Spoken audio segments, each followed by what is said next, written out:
Hello everybody, surprise, it's not Michael this time, it's Monica. I'm the creative spirit of Wolf Summit, and today I am replacing Michael. And this is Lukasz Szadkowski, the CEO of FixMix.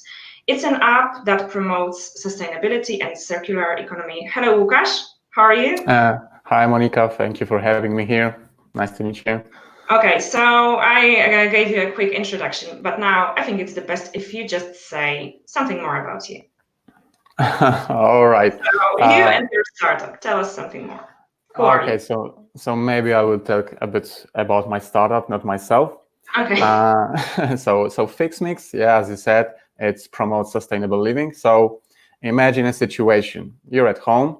Well, not hard to imagine nowadays, and you're going through your wardrobe, and probably you can find a lot of like broken or semi-broken items there. Shoes needing new heels, or watches needing new stripes, or glasses. Yeah, this is exactly my case. I break them all the time, and if I want to repair them, I don't have time for it. Yeah, usually it lands at the last item on my to-do list. And why? Yeah, because the current, let's say, repair offering, it's not very friendly in terms of technology, in terms of opening hours and places. So together with a team, we came up with an idea to take away all the pain of the repair process with a simple solution, with a simple digital solution. So imagine that, well, you order a courier, yeah, that goes straight to your home and door to door, takes all your broken stuff, yeah, repair it, yeah, someplace remotely. You only get notification that there's a progress in the repairs, and then you get it back, shiny, and ready for the second life, and always digitally driven. Well, and this is FixMix in a nutshell. This is our idea, and this is what we're trying to put on the market for great audience. And you told me a little bit about it backstage, but could you just, tell our audience about the beginning? Like, how did you come up with the idea? What kind of project was it from the beginning? Because that's really interesting. So this was a, let's say, school project that got out of hands. So we started it at executive MBA studies together with Tessa Makiewer and Janusz Jóźwik, and initially with another student, Kasia. And actually we were thinking like, okay, so what is the initial problem that everybody has? And Tessa was like, yeah, I've got a lot of shoes at home and I don't have time to fix them. And as I said before, I was like, yeah, I've got this problem with watches. And Janusz said, yeah, and I have problems with tailoring things. Yeah, so I have some coats that have some holes inside and never have time to do it. Oh, same here. Yeah, so you know the pain. Everybody knows this pain. And we're like, okay, so what can we do about it? So we do a little bit of our research. Yeah, both, we went through analysis, reports, and we were looking like, wow, this is quite a big market, actually, the repair market. And rarely companies go inside of it, but if somebody goes inside, they actually make a huge success. Well, and we said, okay, but is it saturated when it comes to the craftsmen? So what we did, we did our own field research. So we're looking at the shopping malls and then like standing there or just sitting and watching like the watchman. I wonder what was the watchman thinking? Like, oh, somebody is sitting there or staring at me for 1 hour. Yeah, it might be cringy. Now when we think about it, but we're looking, and actually they were not saturated with the clients. The same with the cobblers. Anytime we went to the cobbler to negotiate a deal or to do some research, well, there weren't many clients there, so we know that there is a big gap between the supply and demand. And actually, we even estimated it for a beachhead market for Warsaw, and the gap is like twice as big. So it's like 0.6 million euro annually from the cobbler side only, and it is twice of that amount when it comes to the spending power of people who would like to repair their things. So this is a potential. This is the niche that we want to address with our solution. Okay, great. And it's actually, let's say, in fashion to be more mindful about your belongings and that recycle, reuse, reduce things. So how does your startup reflect that kind of, let's say, philosophy? Well, Some people say it's fashion. Some people say it's a trend. Yeah, but we think it's a necessity. Yeah, we as people, yeah, as humans, we cannot continue the way we consume now. So we need to reduce it. And the concept of circular economy is actually one of the brilliant concepts that reduces the production, but it's not reducing the utilization of the items. So actually, you can prolong the life cycle of a certain item, of the certain good, and both the brand, the producer, can make a decent, say, income out of it. The client is happy because usually they bond emotionally even with their items, especially especially the watches or stuff, as you said, or shoes. Yeah, or shoes. Yeah, you have usually have like great memories with the good shoes that you have. Do you have great memories with your shoes? Oh, or with watches? Yeah, I have. Let's keep it a secret for now. Okay. Yeah, good. It was some of the good parties there. Oh, but I remember one pair of shoes that I bought in Italy for my last money that I had at that time. I was a late teenager, and I wore them for ages, and then they just broke down. Oh, it was such a disaster. Where are they now? On the landfill, probably. Oh my God! Yeah. If you because knew about FixMix. I never had, but it was a long time ago. I'm no longer a late teenager. So yeah, I remember I just didn't have time to take them to the repair shop.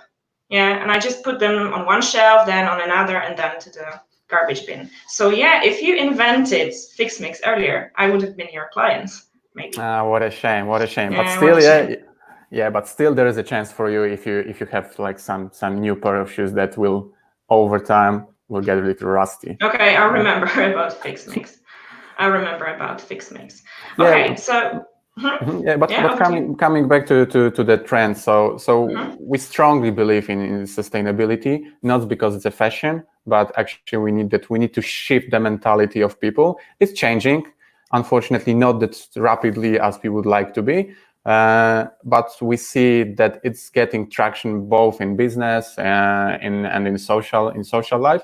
So we're actually proud to be part of it, and to not only be in business, but actually to educate people about positive impacts of that kind of economic concept. Okay, and now let's get to the topic of your participation in Wolf Summit Live and 100 Wolves, because you pitched on stage on both our events. And could you just share some general impressions and thoughts about it? How did you like it? What happened next? Well, maybe you didn't like it. Maybe you just. Oh no, it was a great experience. Very, very dynamic, and actually, to tell the whole story in a compelling way in 3 minutes, I made a lot of, let's say, briefing exercise because I had to tell everything almost at one breath, and still make it audible for the audience. Yeah? So it was a challenge, but apart from this, I could listen to another startups. See where they are going, how they pitch, what kind of industries they are in. But the most important and most interesting part was we call it the barbecue exercise. Yeah, so with the questions from the jury, because I felt like I was grilled by them. Okay. Yeah, there was like very, very challenging questions, but it's good. Because at this stage when we are in. I think it's best when somebody finds a little hole in your business idea, so we can easily fill it in. Yeah, so we can fill it in and improve. Yeah, so if we had a chance to get to such an exercise, we never want to lose this chance. And actually, after last competition, one of the investors contacted with us, so we were like super amazed. About the oh, they're really watching and they like our idea. Of course they are watching. Come on, we wouldn't lie to you that we have a ton of investors now. Of course they're watching. Yeah, but you're a good example of a startup who didn't have a one-on-one meeting with the investor, but just pitched on stage and somebody reached out to you. Yeah, that's good. Yeah, so we're like what are the very next energized. Pardon me? What's the next step with that investors? Have you planned any meetings? Yes, we actually planning meetings we scheduled the date, so it looks very promising. So this investor company is very much aligned with our philosophy of what we do, but I don't want to jinx it. So okay, yeah, sure. Let's keep it low key. Yeah, okay, definitely. and you said that the pitching part is a good exercise, and you can learn from that. So if you compare your pitching during the Wolf Summit Live 1 month ago and the one last week, what has changed in your approach to that, and what have you learned on the first one that you did? Well, that actually, I knew that you have to be really, really prepared, but I maybe wasn't aware up to which scale. Yeah, you have to be really prepared. So, so coming back to to back of your head, to know the numbers and to know the exact facts. Yeah, to not mix up the facts and to say the proper things. So it was quite a hard thing. But actually, before the second round, let's say, I had the ability to send the pitch deck to Wolf Summit and get the feedback from you. So we changed it a bit. Yeah, so we adjusted to the next round, and we were laughing about the curse of the second album, like they have with the musical bands. So if you release the first album and it's too good. Yeah, it's too good. Yeah, the second one usually doesn't follow that one. So we were really practicing to actually do the second pitch at least as good as the first one. And well, not going to be modest about it. I think we did a pretty good job having this contact after the pitching. Okay, good, very well. And yeah, I think I will watch your pitch once again and check and compare the first one and the second one. Yeah, that's really interesting. Okay, but what are your next steps? Okay, you pitched twice. You netted some investor maybe. And what are the next steps in terms of development of your startups? Okay, so we already went to the market with our solution in, let's say, in a demo way. So we were holding some demo events in the co-working spaces, and we get quite a good traction and good reception from the clients. And we have in a pipeline more of those demo events. Of course, due to COVID-19, the physical events had to be suspended for a while, but we're coming back there. And we are now testing and developing the perfect, let's say, COVID-19 solution, the complete remote repair solution, like door to door, no matter it's like B2C or B2B B2B solution. So actually, we're going like wider and wider with FixMix. Okay, that's interesting. So how does the B2B and B2C offer differ from one another? No, that's a good question. So in B2B, we're thinking like this, that usually what you do, you're going like to 9-to-5 job, and you're there in the office every day. So you can just take your shoes, take your broken watches, and leave it at the reception desk. Then our courier takes the whole batch of things. Yeah, we sort it to the several craftsmen, depending on the specialty and availability. And then after a few days, this bunch of things get back to the office, and the people take the repair items. Now it's not possible. Yeah? So now we are offering like the complete, let's say, remote, so B2C, so like B2C solution. So actually, we're not collecting batches, but courier goes straight to your home to collect the items, and then it gives you back the items in the place of your convenience as well. So probably at home, or if you're at different locations, the courier just can adjust and go to the different location of your choice. But do you think it's an idea for like a bonus for the workers, for the employees, that the company could provide such service, that guys on Mondays bring your broken stuff and on Wednesdays you have it back? Do you think it could be an idea? Yeah, so we're talking with the employee benefit platforms, and we want to supply our offering as a component in their offerings. We are in talk in one of the quite a big platform now, and well, we're like one deal to be signed in the very near future. So it looks very, very promising as an employee benefit. we know, we are aware that the employee benefit, let's say, industry is a little bit shrinking because of the economy, but at the same time, we know that people are very much careful with their spending. So having a benefit to repair your things rather to buy new ones, yeah, that makes sense. Yeah, that makes sense for people, and we saw it as well when we were running those demos. How people were like, "Wow, that's great that you're fixing shoes, but I have skirt, I have shirt, I have trousers. Do you do it already?" We say like, "Not yet. We're coming there because we need to preserve and assure the quality. So we need to have very trusted craftsmen because this is our brand." Yeah, but it's great that you take that into consideration, the quality.